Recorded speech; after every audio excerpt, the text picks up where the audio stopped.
Alright everyone, how are you all doing? Hope you're all doing okay. Today, and probably for the next few weeks, I'm just going to do a discussion video.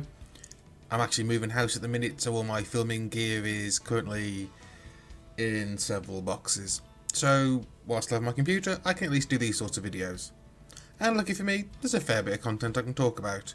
So, the other week we had Hasbro's Pulse Fan Fest. You know, they're big, showing off what we're doing in the next year, when things are getting released, little tidbits, stuff like that. It was really good. For Transformers fans, there was a lot, and I'll talk about that in another video, but do you know what, personally, for me, I think was the best thing they showed off? They did the Ursa Major Marvel Legends Build-A-Figure wave. The big Russian teddy bear himself as a Build-A-Figure with a wave of Iron Man-centric figures. Well, mainly Iron Man-centric. It's a mainly Iron Man wave, let's face it. And yeah, I absolutely love these figures. I mean, just look at the lineup. You've got like the 90s Iron Man, the Guardsman armour, the classic stealth suit, this blue turd, Ultron, Riri Williams in her first Ironheart armour, Darkstar, and the Build-A-Figure being Ursa Major, who is drunker than the average bear. And I really love this. I've ordered the whole wave straight away. It's brilliant. But yet again, this is a wave where it sort of trickles members of teams. It kind of partially puts teams together. So I was thinking, well, what could Hasbro release now to finish off these teams? So, as I did it before, I shall do it again. Here is another video of more Marvel Legends team fillers we could really do with getting released. And okay, up first, gonna handle the Build-A-Figure and his teammate, Ursa Major, Darkstar. Both brilliant looking figures that I really love. Ursa Major looks amazing. Darkstar is a great female figure. Really love that head sculpt, where the hair is sculpted to fit over the shoulder.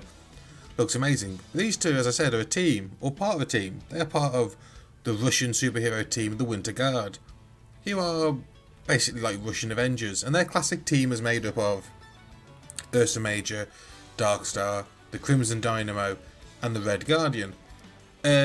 They were like a really cool team. They had like multiple costumes and stuff like over time.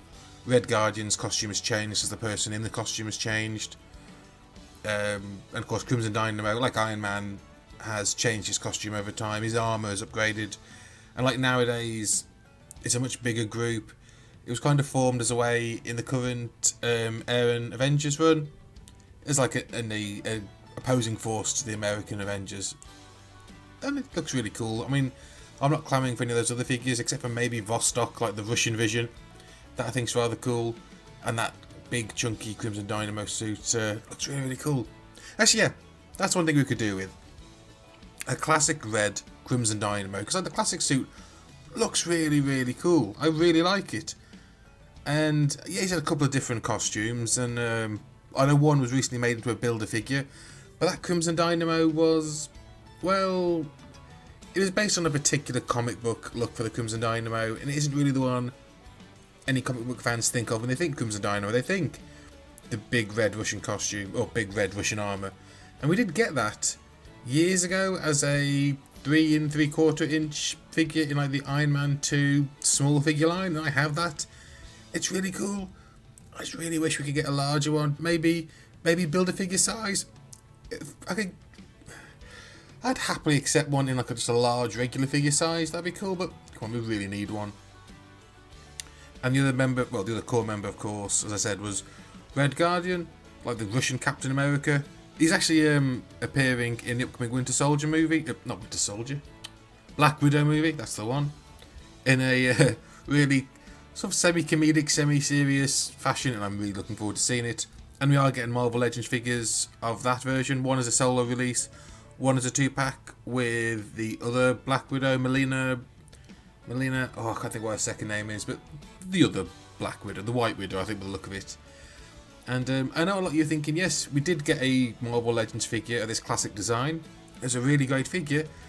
Slight problem, no one bought it at the time, it went into clearance, and now it seems to have vanished from the market, and those that are available are now ridiculously expensive.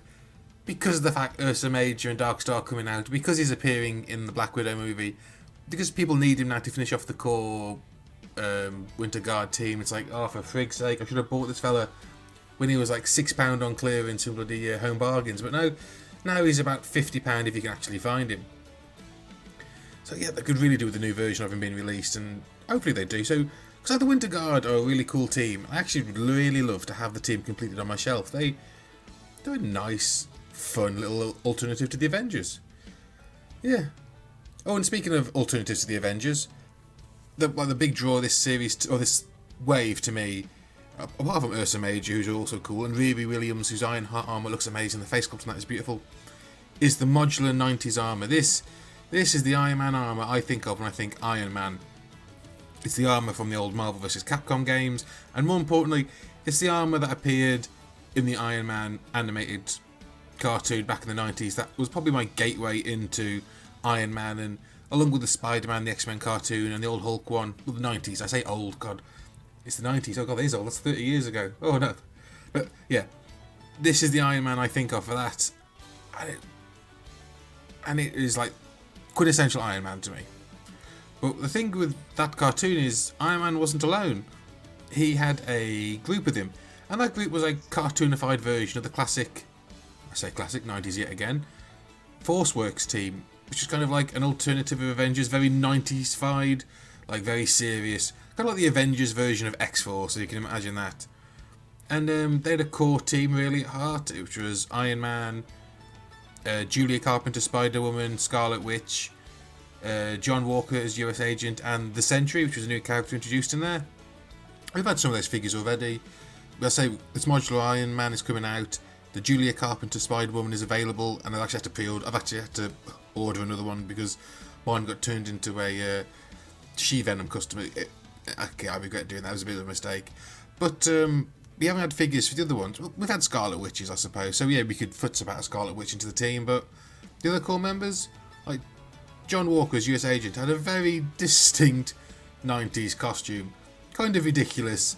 It was this blue and white skin-tight bodysuit with red gauntlet and big boots, and then the energy shield Captain America had used for a while. He sort of took it and was using it. It's very silly.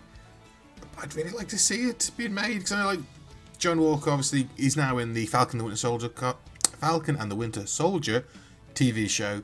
Initially as Captain America, but due to some toy leaks, we now know he's actually going to be the US Agent afterwards. They've shown him with the black version of the costume he wore as Captain America. So that's going to be kind of cool. I'll probably get that figure. It looks neat.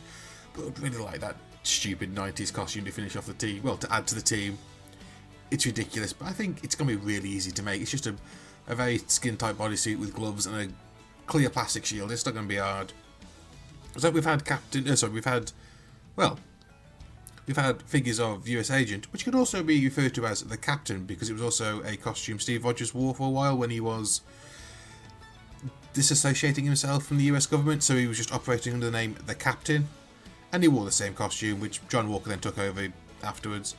So I know we've got that figure as well. Is a pain to find. Actually, I needed to finish off my West Coast Avengers team lineup, but at this rate I'm never going to get my hands on it. It needs, it goes for ridiculous amounts on the secondary market. And when the other core team member we would need is Sentry.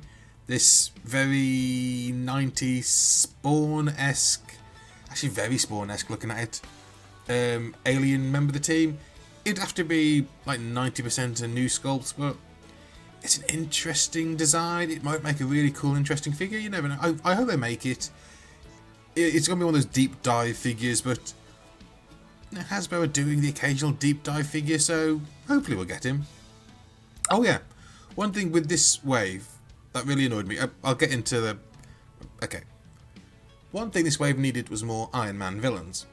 And what they really should have done was Dreadnought. Dreadnought is a classic Iron Man villain with a really cool, simple design that is really timeless. He's appeared in the comic books in it. He's appeared in the 90s cartoon with it. It's just a brilliant character. And they did release a Marvel Legends figure of him in that Raft box set, which is expensive as hell to get. Not only that, but he's the only figure in that wave, or in that box set, except for maybe the Purple Man, actually, now that I think about it. But the rest of them have all had re-releases and are much easier to get a hold of. But this guy, despite being a beautiful figure, is impossible. He's like £50-60 to pick up. He costs more nowadays on his own than a fully completed builder figure. And they really should have slotted him into this wave. If they had a space where they needed like a cheap figure where they didn't have to do any tooling or do any real work on it, they should have re-released this guy, but no. What did we get instead? This clear plastic holographic turd of an MCU Iron Man armour just done in clear plastic with a bit of what... I really hate this figure, I'm sorry. I know someone must have worked really hard on doing this, or not, most likely, but I really, really hate this thing. I just wish we just got Dreadnought re-released. So that's just like, Dreadnought is part of like the core villains team in the 90s cartoon. I've got the rest. I've got Whirlwind, I've got Blizzard, I've got Grey Gargoyle. All we need is him, like, to really finish off the chumps, and it'd have been brilliant, but they need to re-release him. Oh, they need to make him available to people again. Even if it was like a fan channel or a Hasbro Pulse exclusive, I'd happily buy him. So yeah, anyway folks, that's it. I said it'd be a quick video, and I'm probably going to be doing a few like these over the next few weeks while I sort out moving house, but yeah, those are some ideas of figures I hope they release at some point soon to fill in the teams that this new wave is sort of set up and added to on its own. So yeah, I hope you like my ideas, and if you do, just leave a like and a comment down below, and if you've not already, please subscribe, and until next time folks, stay safe, stay sane, and keep on rolling, and I'll see you all next time. Ta-da!